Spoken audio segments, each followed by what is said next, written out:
Hey guys, welcome back to the Friday Vlog, where we discuss activity that goes on here with the BuzWeaver channel. That includes things like current events, headlines that are in the news, pop culture, social media, technology, and items of interest that come up during the week that allow us to have a little bit of a dialogue. That would also include shorts as well as community posts here on the channel. And of course, I want to thank all of you guys across New Tech, BitChute, Rumble, and Odyssey, as well as, of course, everyone here on YouTube for your guys' continued support. It's always appreciated. We start things off from Reuters. Pager attack throws Hezbollah into disarray, and it was a series of disarray, to say the least. Beirut, September 18th. Lebanon's Hezbollah was bracing for the risk of Israel military escalation when its old foe struck a blow it hadn't seen coming, plunging the Iran-backed group into hours of unprecedented disarray, sources familiar with Hezbollah operations say. The explosions of thousands of pagers carried by Hezbollah fighters, medics, and others sparked confusion and panic in the group known for military discipline and order. Some tossed away the devices as blasts echoed through Hezbollah-controlled areas of Beirut and other parts of Lebanon. Others buried them. A Hezbollah official said that as the attack began, the group quickly raised its level of military readiness in case it was the opening shot in a bigger offensive by Israel, which has stepped up warnings of escalation in the conflict, which have been raging across the border for a year. So it's absolutely extraordinary to see that this had happened. You guys have probably heard about the pagers that had exploded, but it didn't end there. BBC. Second wave of Lebanon device explosions killed 20 and wounds 450. At least 20 people were killed by more than 400. At least 20 people had been killed and more than 450 wounded by a second wave of explosions from wireless communication devices in Lebanon, the country's health ministry said. Walkie-talkies used by the armed group Hezbollah blew up in the southern suburbs of the capital of Beirut and Bekaa Valley, the southern Lebanon, areas seen as its strongholds. Some of the blasts took place during funerals for some of the 12 people who the ministry said were killed when Hezbollah pagers exploded on Tuesday. Hezbollah blamed Israel for the attack. Israel has not commented. So it's important to note here, because as I was reading through various articles, they were identifying killed and wounded as civilians. However, a couple paragraphs down, they also identified as the Hezbollah individuals that had died as civilians, because the number at the time that I saw was 12. They said 12 civilians, and then later in the article it said, I think it was 11 Hezbollah. So it can be confusing, because in war, these sorts of numbers and statistics and data and metrics are often used for propaganda to gather, to get empathy or sympathy, as well as to generate outrage.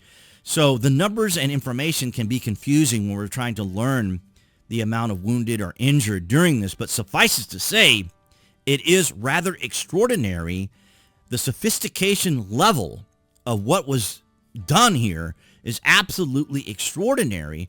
And as we see here in this article, which was just updated, I guess, or it's a 7-minute read. I thought it was updated 7 minutes ago. I was like, how's that possible?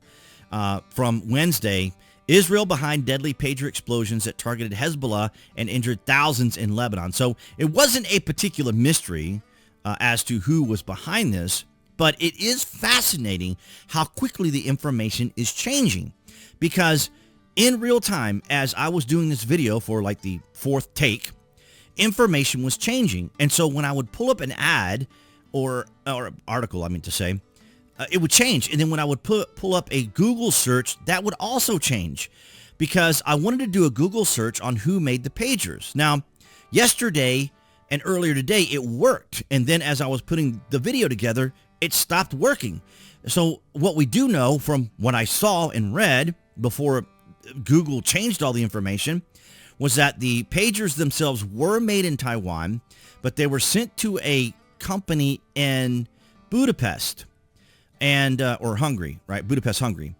And so Taiwan made the pagers and they were sent to Budapest. So people are thinking that it was a shell operation, a shell company, maybe created by the Israelis to intercept these pagers and then sabotage the pagers.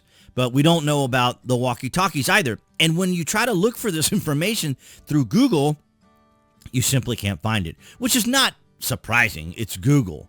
But it is interesting that in real time, as I'm bringing you this information was changing. And even some of the articles were also changing. Now, this is from Emmanuel Manny Fabian. He is a correspondent for the Times of Israel. Boy, that's got to be a rough job. This was one of the events where a walkie-talkie exploded during a funeral. And I think this was another part of that funeral procession where there was an additional explosion of a walkie-talkie. And then, of course, there are additional videos out there that have all this. And you can see, I guess these are similar pagers or devices that they were carrying around with them that were, as I understand it, there was the head of Hezbollah was the person who had the ability to contact all these individuals at once. And so it is kind of fascinating the way it all unfolded. Exploding pagers that killed at least 9, injured 2,800 were detonated with message impersonating Hezbollah leadership. Okay, that's what it was. It was impersonating the leadership. The exploding pagers that wounded thousands of Hezbollah fighters in Lebanon Tuesday were reportedly detonated by a message impersonating the leaders of the recognized terrorist group. Hezbollah militants all across Lebanon and part of Syria received the message that appeared to be sent by the group's leadership to their new pagers at 3:30 p.m. But in reality, the fake message was the bigger set of the message was the trigger that set off explosives hidden in the devices, officials told the New York Times. Now, some people may be asking, and it was kind of interesting, they were saying, well, why don't they use telephones? Well, the reason they don't use telephones is because the Israelis can easily intercept those phone conversations. You can simply tune a ham radio to phone frequencies, and you can hear people talking on their cell phones in your neighborhood. So there's all kinds of ways to intercept phone conversation, because basically phones are basically ham radios. Your phone is not a phone. It is a radio. And so it has these capabilities. So they run on frequencies, and of course the FCC have wipe channels and these sorts of things. But suffice it to say, your phone is basically just a radio. And the reason all of this is important, and I talk about the psychological impact, you think about the psychological impact of having those pagers, because you can't use your phones. Then they explode. You got to be able to communicate, and then your walkie-talkie explode. Imagine the psychological impact something like that has. And like here in the United States, as we saw the other day from the AP, false reports of explosives found in a car near a Trump rally spread online. And so it doesn't always have to be the actual danger that creates concern for people, but even created things can happen that would create panic within a community. But imagine exploding pagers and exploding devices, because where would it really stop, right? If you're Israel, you could simply just tell Hamas and Hezbollah and the Houthis and all these, if you think it's just your pagers and radios, well, you could be wrong. And they could be thinking, wow, could it be our televisions? Could it be our radios? Could it be any type of electronic device that we have that could also be rigged? So the psychological element to all this is absolutely extraordinary. But you guys are welcome to leave your thoughts and comments on all of this. The level of sophistication that this is absolutely extraordinary. This is going to be historic. This is going to go out through historical time in warfare, where devices like this were used against individuals. Now, again, I empathize with the situation where there were civilian casualties and civilians injured. So I'm not trying to get into the moral implications and aspects of all this, but more of the tech and the capabilities and how Israel was able to execute something like this so incredibly, considering that the pagers were made in Taiwan, then shipped to Budapest there in Hungary, where I guess they were converted or tampered or manipulated to deliver that level of an explosion. There are, of course, videos out there showing these pagers going off. One of them was a guy in a marketplace in a produce section when it went off. So it is rather extraordinary. Now, there are additional videos out there, but of course, can't show you any of those here on YouTube. But nonetheless, guys, that's what I have for you this Friday. All right, guys, so that's going to wrap it up for this Friday vlog. Thank you for the likes, the shares, and the comments. Below this video, you can find the various social media links that I belong to. I would encourage you guys to follow me on those platforms.